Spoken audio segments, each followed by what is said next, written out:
Hello everyone, this is Normal here for Technique, and in this video we're gonna do a detailed and full review of the new Moto E4. So Moto E4 was announced last week in India, although the device was available in retail stores a couple of weeks back. So we already done a detailed unboxing of this device. We talked about the gaming performance, the detailed camera review, and now we'll talk about how good the device is for this price segment.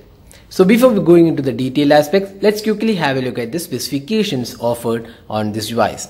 So the Moto E4 comes with a 5-inch HD display. It's powered by the MediaTek MT6737 quad-core chipset. It is coupled with 2GB RAM, 16GB internal storage, an 8MP rear camera, front-facing 5MP camera, and a 2800 mAh battery. And this phone supports dual SIM cards, 4G LTE and VoLTE support. So that is the quick specs of the Moto E4. Now let's go straight into the detailed aspects. So first step, let's have a look at the design and build quality. So design wise, the Moto E4 has a lot of similarities with the Moto G5 Plus, which was released earlier this year. You can see the rear panel has a completely metal construction. Although the rear panel is removable, the metallic construction makes the device pretty good in terms of the premiumness and also the build quality. You can see the circular camera unit, which is quite similar to what we have seen on the Moto G5 Plus. And we also have an LED flash, and this phone does not come with a great camera optics, but it does come with a decent 8MP shooter. We have the Moto logo, and at the bottom you can see the speaker unit located. So the finishing on the rear panel looks really premium. It's a well built phone. Now on the front panel we have this 5-inch HD display. It is a 2.5D glass, and we have a fingerprint scanner on the front panel along with a 5MP camera and an LED flash. On the right side we have this volume keys and the power button. At the bottom we have this micro USB charging slot, the microphone. The top portion houses the 3.5mm audio jack. So that was the design aspect of the Moto E4. So overall, in terms of the design and build quality, the Moto E4 is a quite compact device because it's 5 inches in screen size, and the metal construction makes sure that the build quality is pretty premium for the pricing it is offered. Now let's talk about the display. So this phone comes with a 5-inch HD display. That's a 1280 by 720p display, and the display quality looks quite good. The colors are pretty good. The sharpness levels are also decent, and the viewing angles are again pretty good. Now the phone comes with a 2.5D glass on the display, but there is no mention of any protection added on the display. Now the display, below the display you can see the fingerprint scanner, and this device comes with on-screen navigational buttons. The touch response on the display is also quite good. So overall the display won't disappoint most of the users, and it's quite a decent display in this price segment. Now let's talk about the software. So whenever you are buying a Moto phone, one of the important aspects is the software. So this phone comes with the latest Android 7.1.1 out of the box. So that's the latest version of Android, and this comes with the stock UI. So there is no additional features or tools included except for the Moto app, which provides some basic options including Moto Actions, which has one button nav and swipe to shrink screen, and Moto Display, which provides night display and Motorola notifications on the screen. So these are just the basic options available. Other than that, it's plain and stock UI. No third-party apps are included, and comes with the latest version of Android. So that's the software aspect. Now talking about the performance. So this phone comes with the MediaTek MT6737 quad-core chipset, and this is not a really powerful chipset for this price segment because the MT6737 is a pretty basic quad-core chipset, not a really powerful chipset. So that really shows up in the gaming performance of this device, where we tested a lot of high graphic rich games and found the gaming performance to be lagging in high graphic settings. Although at medium graphic settings it was playable, and this is not a device for heavy gaming. You can play some medium games like Subway Surfers, Temple Run, but not heavy games. In case you're playing, you need to use the medium graphic settings. So that is the performance aspect. So in day-to-day experience, we would say there isn't much of lag or issues because this is a budget phone. So you don't expect this to be a really great performer. So if you push harder for heavy multitasking and heavy gaming, as I said before, you could definitely see some lag here and there. But day-to-day experience like using social networking, calls, all those things was quite good on this device. Now the call quality again was pretty good, and the speaker performance, which is located on the rear panel, was again decent.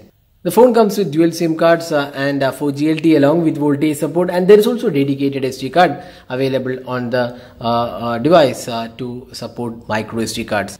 So next up, let's talk about the fingerprint scanner. So fingerprint scanner has this, it's placed on the front panel below the display, and you can also use the fingerprint scanner with a one button nav option. That means you can disable the on-screen navigation buttons and use the fingerprint scanner for navigation. So now let's see how good the fingerprint scanner performance is. So we just lock the device and see how good the performance is. It's quite fast, not really the fastest out there, but it's quite fast and does the job pretty well. You just have to tap on it and it unlocks the device. Now let's talk about the camera. So here we have an 8 megapixel shooter, LED flash, and a front facing 5 megapixel camera, again with an LED flash. Now looking at the camera interface, it's a quite a simple and a basic UI. You get video recording, panorama and photo modes, and there is also beauty mode included along with HDR. Now there is no full HD video recording available on this device. It's pretty basic 720p recording because the MediaTek MT6737 does not support full HD video recording.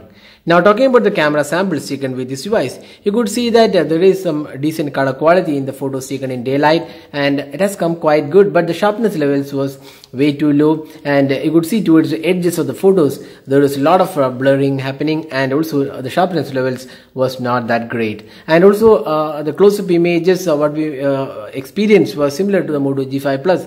Extreme close-up images had an issue with the focusing. Other than that, it's quite a decent camera in this price segment. We would say that the Redmi 4 and the Redmi 4A had better cameras than the Moto E4. So the Moto E4 front facing camera again is a quite decent performer. The selfie camera has an LED flash as well. So it's a decent camera in this segment. Only good thing is that you can take selfies even in low light, but then low light selfies turned out to be a lot noisier than some of the other competitive devices.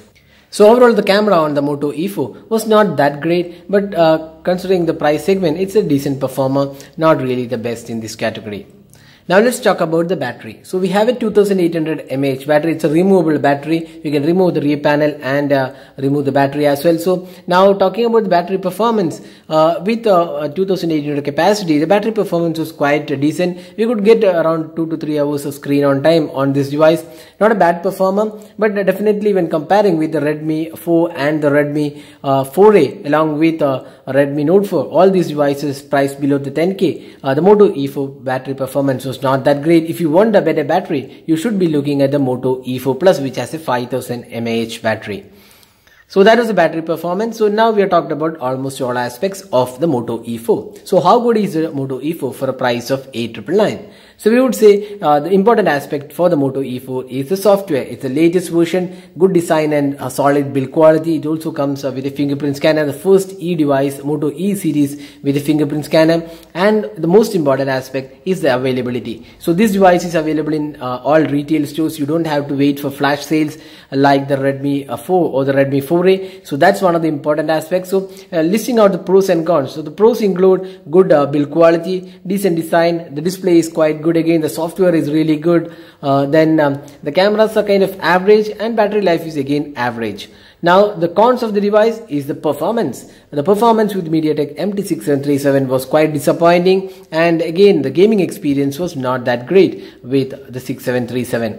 Also we would say the device has a slightly higher pricing for an almost 800, and that's 9000 price point. You get the Redmi 4 with much better specifications.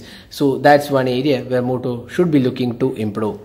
So that was the detailed review of the Moto E4. So if you're looking for a device to buy in the offline market with Moto's branding and also the latest software, the Moto E4 makes great sense. But if you want the best out there in this price segment, you should be looking at the Redmi 4, which has great specifications than the Moto E4. So that's all guys with a detailed review of the Moto E4. Hope this video was useful. Do hit the like button and also hit the red subscribe button for more videos. Thanks for watching. Hope to see you in our next video. Have a great day.